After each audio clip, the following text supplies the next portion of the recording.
So hi, welcome to Growing Podcast. I'm Shane. I'm Glory. And we're here with. And I'm Jeff from Race Theory. And we have some questions today about their new EP, The Good Kind. So congrats on that, by the way. How do you feel about the response to it so far? Thank you. It's been cool. It's been really, really great. Continuing to be exciting. It's awesome. Hell yeah. It's great to see the project continuing to grow, because the last time we spoke, you had just picked the name Race Theory despite having songs out previously. Were promoting your first show, the EP release show, and now you got two EPs out. You've toured a little bit. The name is solidified. Like there's growth. People are paying attention. It's great, and the EP's awesome. Oh yes. Yeah. Thank you so much. Wow. What's so wild about that is continuing to move forward. And I mean, I'm just in the pocket, Mm-hmm. So I don't really look back and reflect on all of the things that you just mentioned. Two EPs in and a tour, and I can't even. That's right, because the last time it was Fixed English or something. Last time we had met up, and yes. I was going through the transition of the name. Mm-hmm. Yeah, that's right. Oh my God, what a trip. Yeah. Life is so precious. It just moves too fast. Time just moves too fast. Yeah. Mm-hmm. Yeah. Wow. Nice little reflection to start off the interview. Yeah, I love it. Super grateful to be here with you guys. How have you guys been? We've been doing well. Good. Yeah, productive. Yeah, trucking along. Good. Hell yeah. Productive is yeah. always good. Hell yeah. Yeah. So is there any meaning behind the EP title or cover art? So yes, I think even the last time that I had hung out with you guys, we were going through the concept of everything, how we came up with the band name, and so all of these songs, I'm not sure if I projected this last time or not, but all of the songs were written more or less in the same bulk of time. Granted that the first EP was more the earlier stages of the writing process, and the second EP was a little later.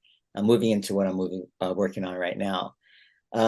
So I think the artwork and whatnot, it's still the concept more or less stays somewhat relevant. It's pretty damn relevant. It's all still the same viewpoints on everything. Just the darker side of my persona and the lighter side of my persona, and how these two try to intertwine, and have been combating with one another since the jump of all of this. So it's still the corporate side of me having this real job and having to do the things that I need to do to stay alive and keep myself afloat, but continuing to pursue my passions and wanting to write and play music to a full-time, as a full-time artist, the same way that I did growing up. But now it's a little different so the artwork, we have the lighter colors and whatnot, and then we have the darker side of it as well. So it's always these two worlds clashing. The Good Kind, that whole title came from, if I remember correctly, I was on a construction site one day, well, lots of days. But when I was writing these songs, I think it felt like back then, which was a few years ago talking now, but continuing to push and keep knocking at the door to feel somewhat accepted in a world that I had been a part of since I was a child. But now being older, I felt such a vast disconnect from that whole subculture that I truly loved and felt passionate for. And no matter how many hours I put in or the work, and you're not making money, it's hard to stay afloat.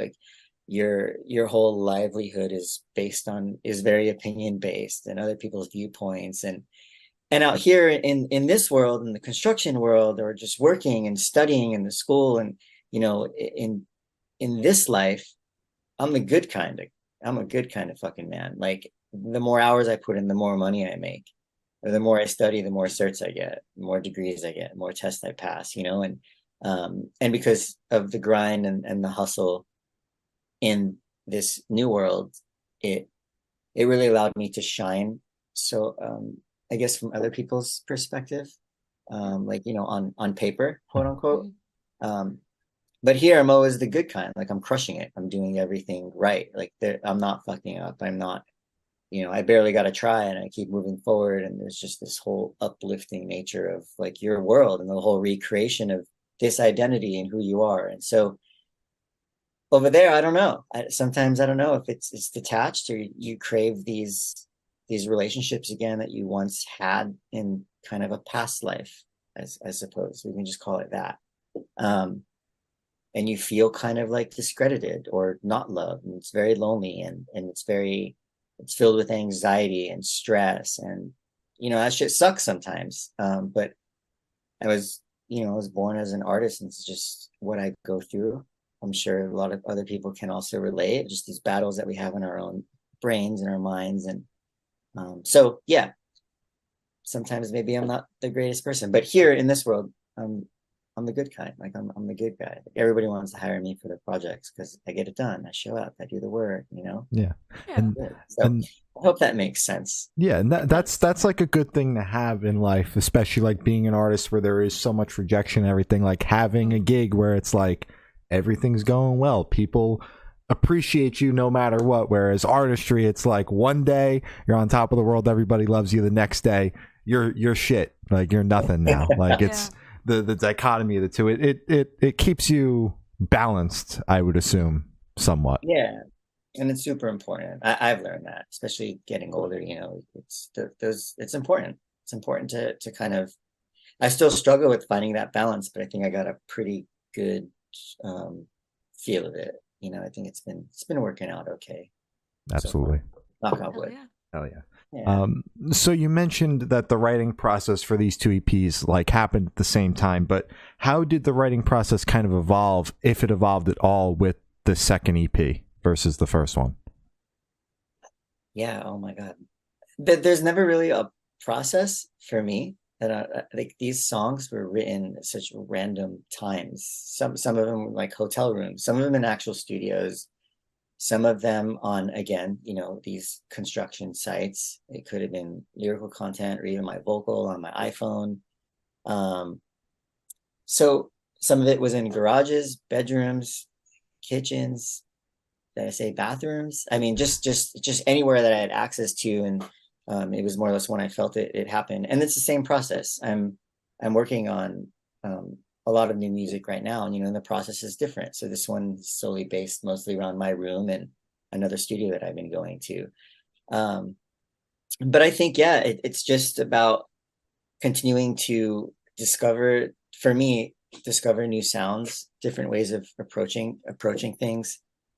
This time around, especially for my lyrics, I've been using like the cutout method, and just going through like articles and magazines, and I mean whatever I can get my hands on. And I think it's whatever literature sticks out to me.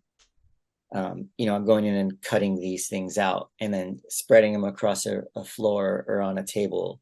And I got this whole concept from an old David Bowie interview, if I'm not mistaken. And I was like, wow, that's a really cool concept, because sometimes, you know what you're feeling, and you know what you're writing, and you know the message that you're trying to convey to others. But sometimes, it can be really challenging when you're trying to actually put the pieces together, but you're struggling for words, or, maybe different. So anyways, I will go through and cut out multiple amount of words or sentences or anything that catches my attention, because I think subconsciously of whatever I'm going through at the time, I'm for whatever reason attracted to these words. So I will have floors or tables filled with cutouts from various articles or whatever I read, and then I go ahead and then I take all of these cutouts and I put all these things together and formulate these sentences, and then I go through again and then I edit to make sure that because this process right now, I've been working on the melodies first, which sometimes I do and sometimes I don't, but this has been exclusive to just that. And it's been working, and it's very enjoyable because it gives me something to do. And at the end, it's fucking so cool how all of it comes together, and granted, it might take a little bit more time, but so lyrically, the process has been a little different. I can definitely say that it's been a lot more fun. But it's always something different. My little niece, who's 2 years old, will teach me how to do something sometimes, and I'm like, oh yeah, that's fucking right. Let's do that instead. Yeah.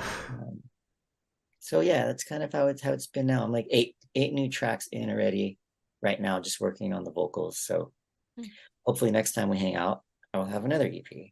another Hell EP, yeah. I don't a know. bunch of singles, and yeah, Hell yeah. it's a constant. It's always moving. Exactly. Awesome. Fuck yeah.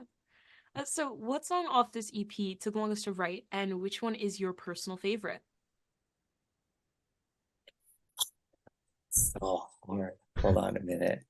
Let me review something. Mhm. This is so hard to answer. It's like having, I mean, it's like having children, I suppose, right? Like these are my kids, and they're telling me which out of the five is your absolute favorite. Yeah. Because then, sometimes you actually might have a favorite, but it's not right to say They aren't which listening. It's one. okay. The songs have I know, feelings. What if they hear? I know, right? I love, I like the good. The Good Kind was written most recent, actually, on this whole collection. Good Kind's awesome. I remember writing that. And the beginning riff was, somewhat thrashy and kind of gross at the time. I didn't really know what the hell it was, but um, I like that song. I think I would pick The Good Kind. I think that would be my most favorite track of this collection. Okay.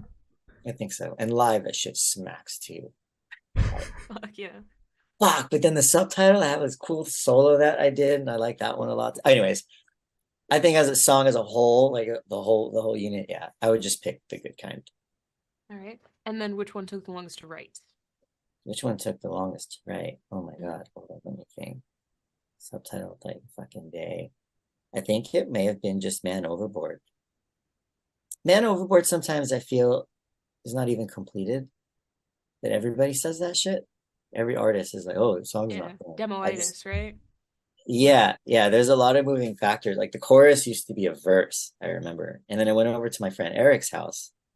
Um, and one day we were sitting in his little creative space, and he said, why don't you make the verses the chorus? And I'm like, holy shit, that's a great ass idea. And so I remember we moved the block over, and I said, this is the hook. It's been here the whole time. But I sat on that song for that thing sat in like a demo phase on a hard drive for over 2 years, probably. Goddamn. And then when I came together, and sometimes like I'll go through like my notes on my phone, or just go through everybody does that. It goes through hard drives of stuff, and you're just scrolling through all this content. And I remember finding that track, and I said, this is cool. Um, but I think that took the longest. I think it was mostly vocals. I just kept changing it and changing it. And then the song was just what it was. And I just threw it in the batch, and that's just what happened. Fair enough.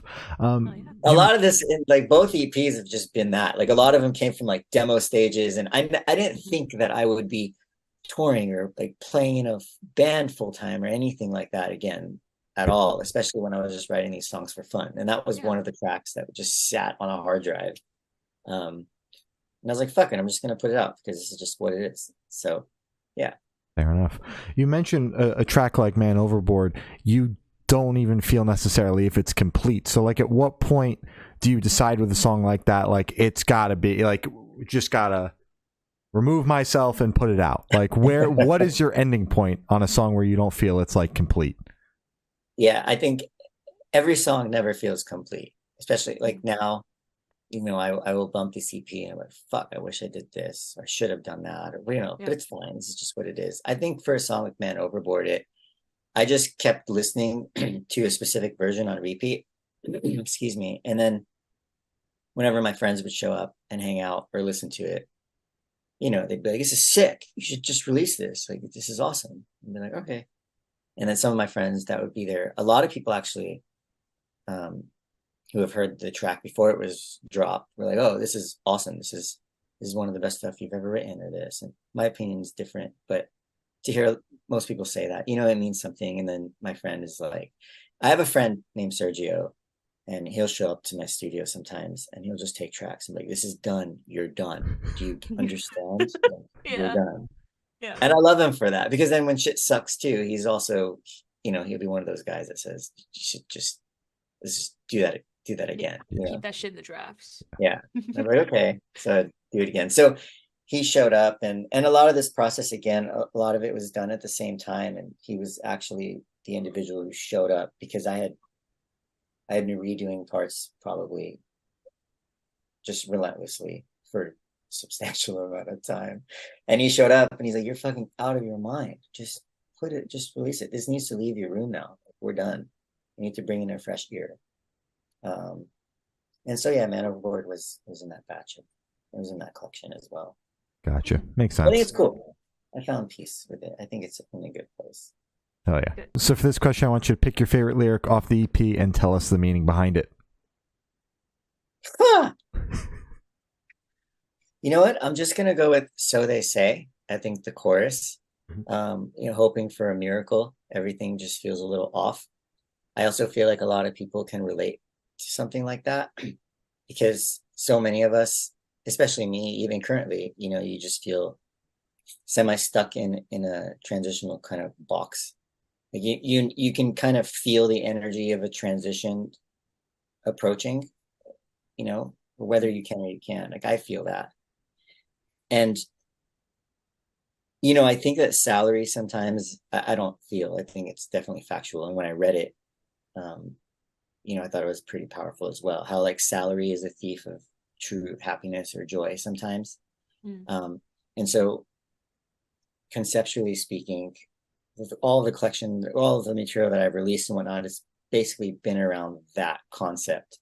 And sometimes you'll sit here at your desk and I have to work a job, like a lot of people, we have to work jobs. You have to eat food. Like there's got to be a way, no matter how you do it or make it happen, you got to feed yourself and you maybe pay rent or you need money to kind of do things sometimes.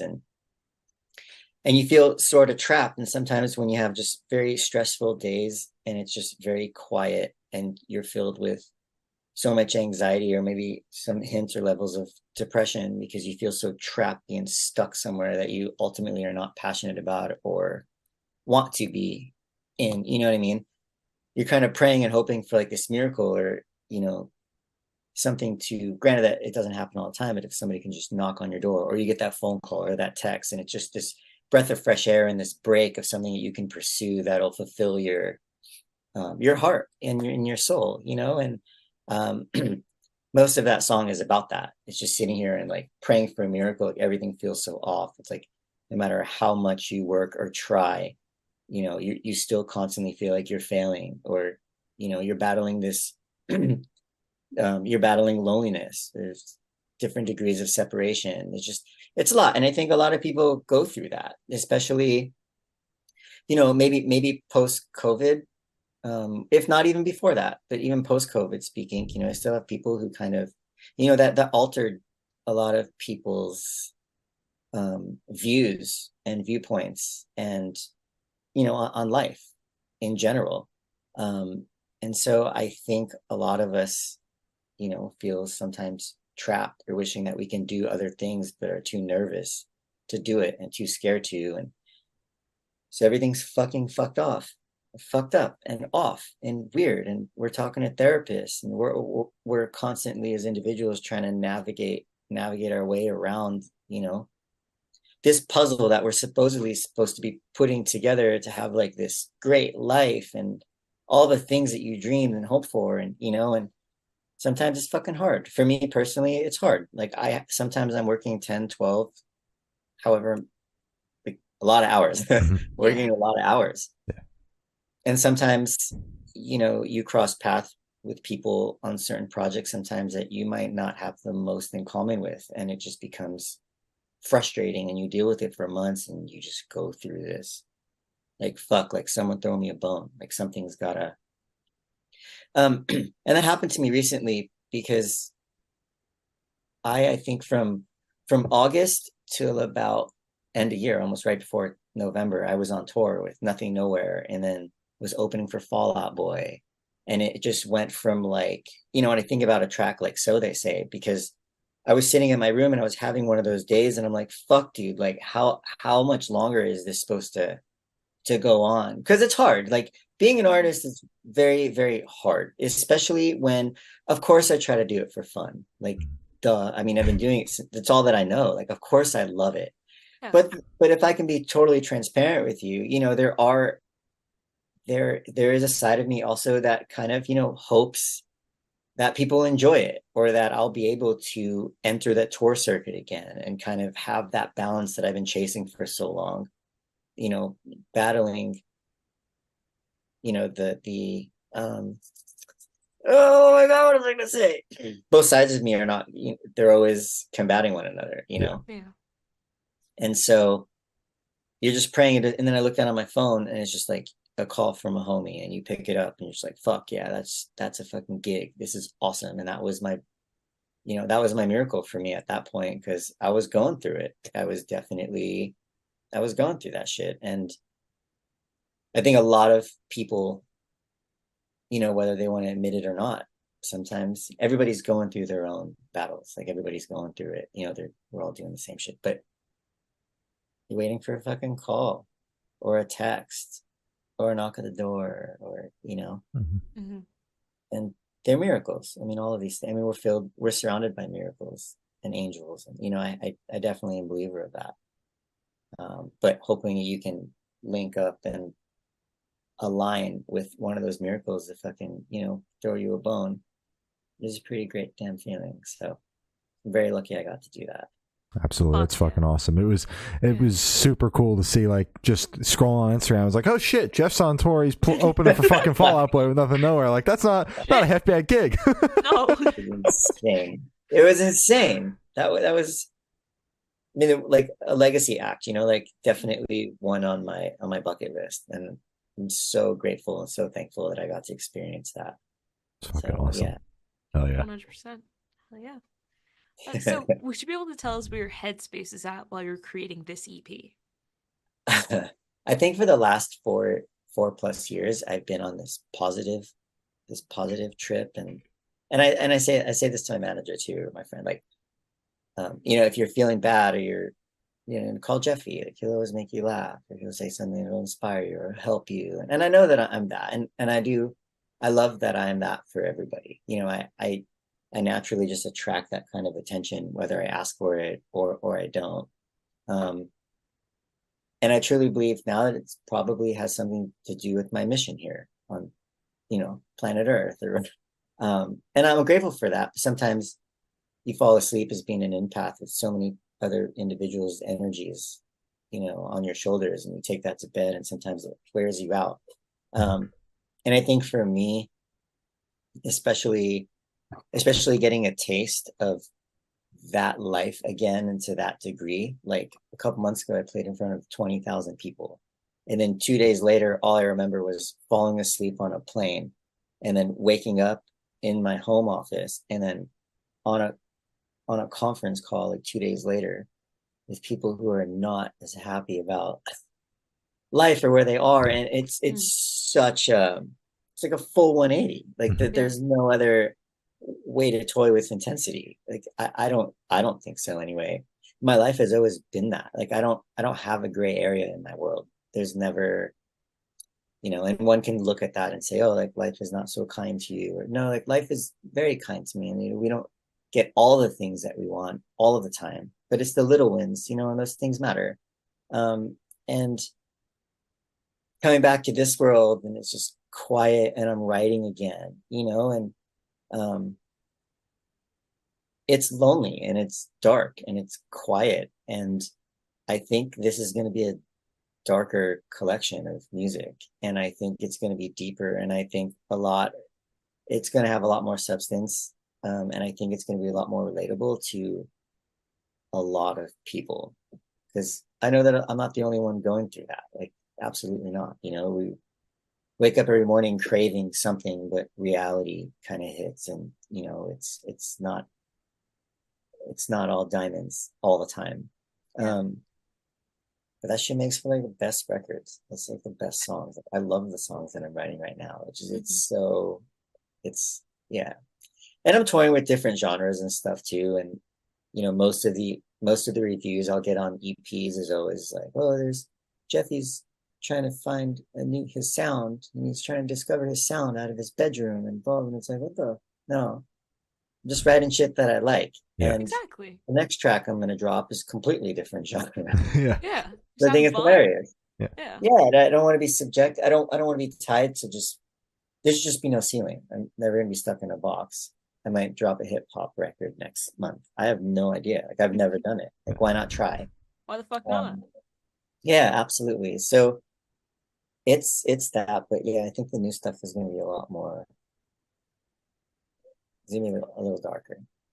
And I think you even kind of, just based on how you described the cover art, toyed with that on this record as well, like with this being the darker side of what you were writing with these two EPs. So I think that that's just kind of where this project is going in terms of evolution, like toying with the darker side of things. Yeah, I like it. There's yeah. beauty in darkness too. It's good. Sure. And I also like I never know when I'm ready to write sometimes. I don't really like schedule these things out, or I attempted to schedule it out and I just sat in my room and did nothing for weeks. It's nothing happened. Like nothing was sticking. But it's also the beauty and the balance that I've created too, because I can just do it when I want to, and I do it when it naturally feels good instead of forcing. Like I'm in search of content or things to post right now because I'm constantly battling. Like it's not about winning over a fan base now so much all of the time versus trying to like build a fan base, but trying to get past the algorithm. We're trying to figure out how the fuck you can fit into the algorithm so that you can maybe build the fan base. Maybe then capture the audience. Like now you have to capture 7 billion people. Yes. I'm constantly feel like I'm trapped in this fucking room, because there's this digital wall that I'm fighting different levels of wanting to feel validated by. It's not even a fucking human being. It's a lot. Like I have a lot to say about that sometimes too, and it is what it is. So now, maybe in my brain, is it like I haven't posted in a couple weeks. So have I fell off? Am I off the algorithm? So my next post, maybe 5 people will see it when the songs are getting stronger, but it's like, how do you grow it organically without being on tour full time, I suppose, or trying to, yeah. Anyways, I'm talking in circles. You caught me at such a time of the day today. No, hell yeah. I totally get that though, because like my day job is I'm an artist manager, so I deal with it all day, every day. Every artist is like, how the hell do I capture people and also write music and also focus on touring? And I also have a fucking day job because this isn't where I need it to be yet. And it's just like everybody's dealing with it. It's just like, it sucks, but like that's kind of where it is these days, and it's not easy.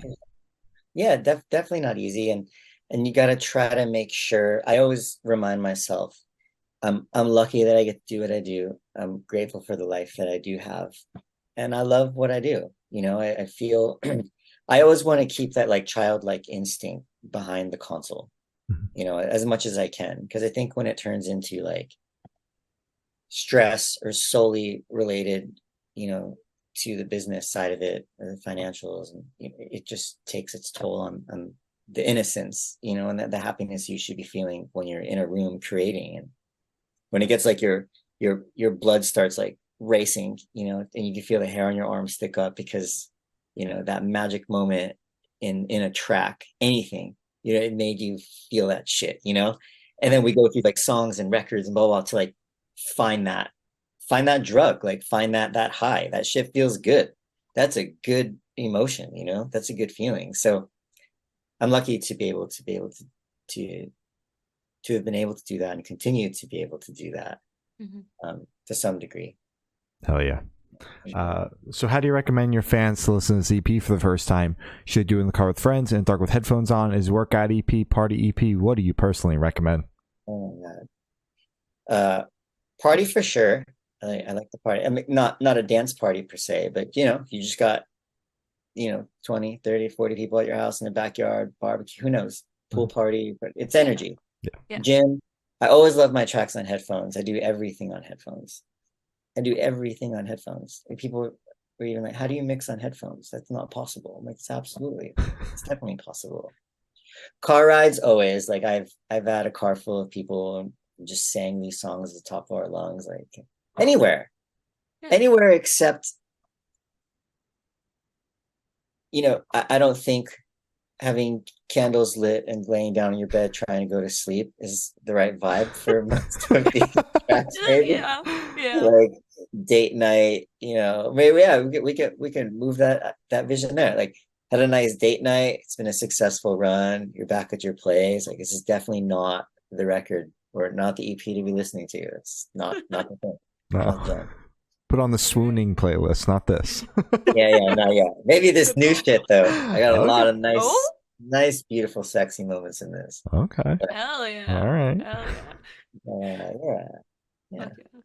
So this one should be super, super quick. Off the top of your head, I want you to describe this EP for new listeners in 3 words. No more, no less. Yeah, you did this to me last time.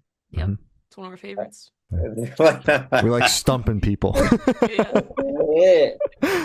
I'll say hopeful, mm-hmm.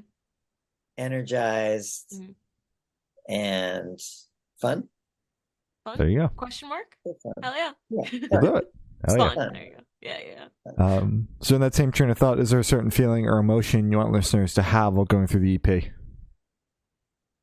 Yeah, this EP always makes me feel it clears my conscience a bit, well, for me anyway. And it's energy. Like there's a lot of energy, I think, in the tracks, especially sonically, and it makes me feel good. It kind of lifts my spirits a bit.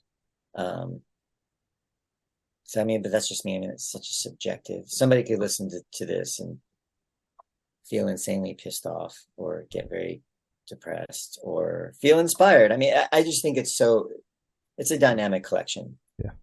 For me, but I think for me, when I dive into it, it's energy. It's a lot of energy for me. As long as people are feeling something, you're content. Yeah, I think that's most important. And I think, a lot of these songs are also could be a little, well, I think a lot of it's very relatable as well, because I'm sure that I'm not the only person going through these kinds of struggles or, trying to really put a static stamp on your identity, yeah, I think with my work in these EPs, I just hope to inspire.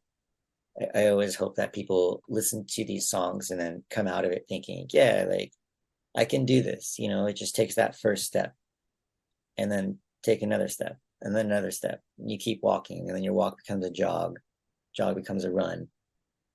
And then you're just running this, you're a part of this amazing, beautiful marathon that is continuing to serve you on that whole journey to the finish line. So I hope that these songs translate as such. Sure. For somebody. Yeah. Love it. So are you able to touch on any particularly challenging or standout moments from the creation of this EP, positive or negative?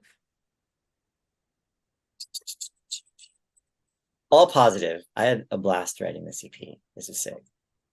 This was cool. And I felt like this was a stronger process and a stronger group of songs versus the first EP, which also reflected some growth. And no, I just sailed through it. I don't think I had it. I mean, there were so many moments of like, that shit's sick. Like the intro when like the good kind first kicked in, that was awesome. Or again, like the solo and subtitle was cool. Like I really love creating those noises and, just trying to find ways to integrate those into, just a simple blues scale or something. I didn't reinvent the wheel, but there's always ways to make it cooler. And so they say chorus, me and my friends in a room when like it hit for the first time. And it all hit us all at the same exact time, which was awesome. We all looked up. Me and my friend Josie was there.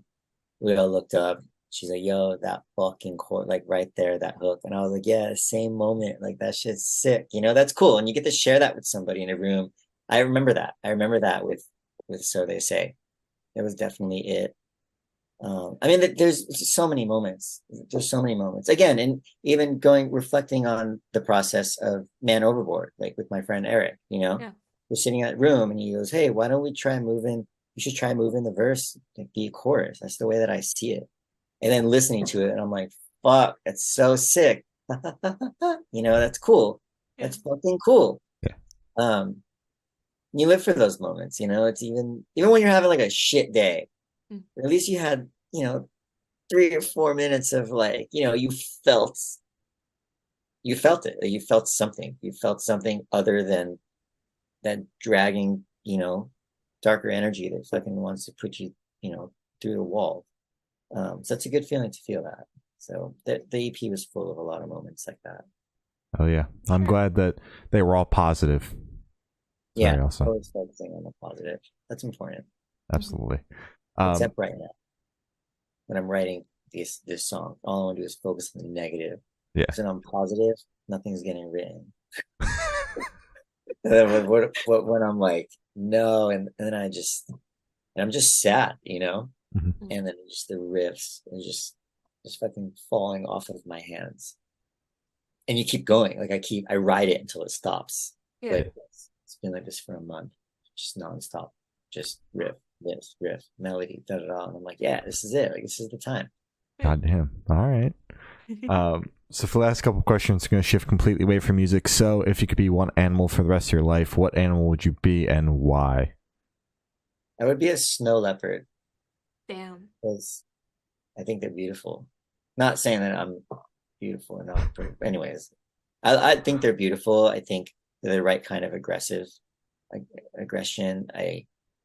They're fast, smooth. I just love the way they look. It's just such a beautiful animal to me. Even like a snow tiger, like a white tiger, like I love the patterns on their fur, and be a snow leopard without a doubt. Yeah. Good. They're badasses. Good pick. Yeah. Oh yeah. Yeah. So if you could have lunch with any celebrity or artist, dead or alive, who would it be and why? I want to have lunch, breakfast, anything with probably, I would say Taylor Swift. Okay. Just because the weekend after Taylor Swift, or maybe I'd chill with the weekend before Taylor Swift. Yeah. All right.